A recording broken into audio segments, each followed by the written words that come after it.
Every few years, Americans remember that Venezuela exists. It's become a seasonal thing now, a rigged election, an oil crisis, a refugee exodus, or some breathless warning that the US is on the brink of becoming the next Venezuela. And then just as quickly, the think pieces dry up and the headlines fade, while the world moves on to the next, more intelligible catastrophe. This cycle is as predictable as it is dull for us Venezuelans, but beneath its repetition there does lie something worthy of dissection for all. Now, this won't be a deep dive, more like a jagged rant laced with a necessity to vent and a narrow personal view of the subject, a kind of mental and emotional organization one is forced into when every couple of years I am asked in the same tone of voice, so what's going on with Venezuela? I left Venezuela in September of 2013, just before the full collapse. By then, the country was already in an advanced state of rot. Caracas wasn't just dangerous, it was one of the most homicidal cities on earth.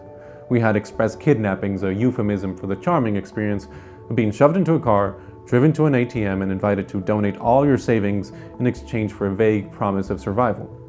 If you were lucky, you walked away poorer, traumatized and bruised, but breathing. If not, well, our police often function more like competing crime syndicates, so best of luck getting justice from them. And yet, somehow, there was still an illusion of normalcy, a dangerous, life-threatening normalcy. The cracks were widening, deep, gaping things, but the structure still stood.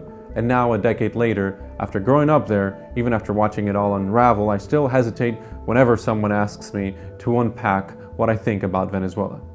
If you listen to the American left, they say Venezuela was a quasi-socialist experiment gone wrong, but somehow, mysteriously, not because of socialism itself.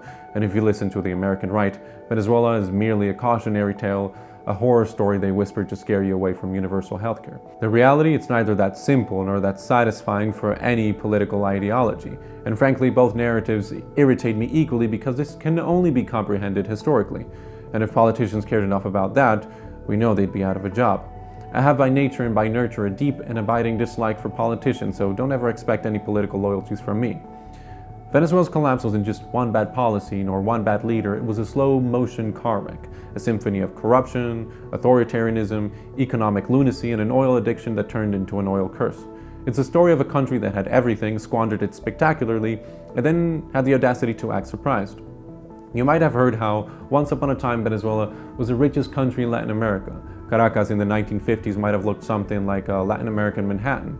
Then came Hugo Chavez, a failed coup plotter turned messianic populist who promised to redistribute the nation's oil wealth, and for the unsuspecting, the quick glancer, it looked like he was delivering. Money poured in, social programs emerged, the illusion was intoxicating for part of the nation. Meanwhile, behind the scenes, he was rewriting the Constitution, stacking the courts, and turning every institution into an extension of his personal will, along with that of his Cuban handlers, of course.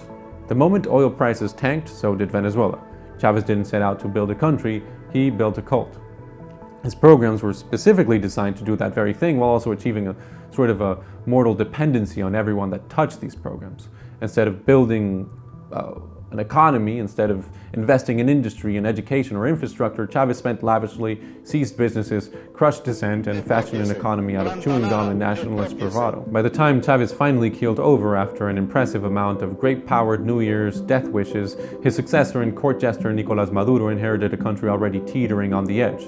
And he didn't just push it off the cliff, he took a sledgehammer to whatever scraps were left. Instantly, Venezuela became a nation of shortages. Food shortages, medicine shortages, water shortages, electricity shortages, and most infamously, toilet paper shortages, which we were in dire need of, by the way, to wipe our eyes and ears of all the BS seen and heard daily on our amputated televisions. The country I'd left in 2013 became unrecognizable. Whatever stash of bills I had left back at home in my sock drawer lost all value overnight. The one thing we did have in abundance, people trying to escape, of course. Over 7 million Venezuelans have fled, making this one of the largest refugee crises in the world. An event so massive that it should be global news, but somehow, and maybe deservedly on account of how politically illiterate our opposition has been, it isn't.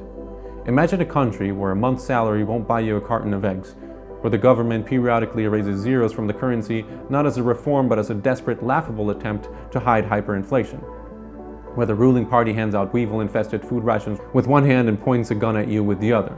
That's Venezuela today. Meanwhile, Maduro remains in power. Why? Because he controls the crucial pieces: the military, the police, the food supply, the oil, which means our entire economy, and now what is funding his government, the drug cartel. And because the world, despite its occasional outrage, has largely decided to look the other way. In hindsight, we can see that Venezuela didn't collapse overnight. it collapsed in slow motion. While people tried to convince themselves that things weren't that bad, that's what can make it terrifying, I suppose. It proves that a country can fall apart bit by bit while its citizens tell themselves that surely someone somewhere will intervene, so long as it's someone else other than ourselves. I get asked all the time, can Venezuela be saved? And I say, certainly. When or how, it's hard to say. It's certainly hard to imagine it happening with any of our present opposition leaders, but we can say this: Venezuela is a cautionary tale for all the rest who can watch without interest. A grim little parable about what happens when power goes unchecked, when democracy is treated as optional, and when people believe that collapse is always something that happens somewhere else. Because that's the thing about collapse. It always seems impossible until it happens. If you found this video interesting at all, please like and subscribe for more content like this. The story of Venezuela isn't over, and neither and never is the fight against tyranny.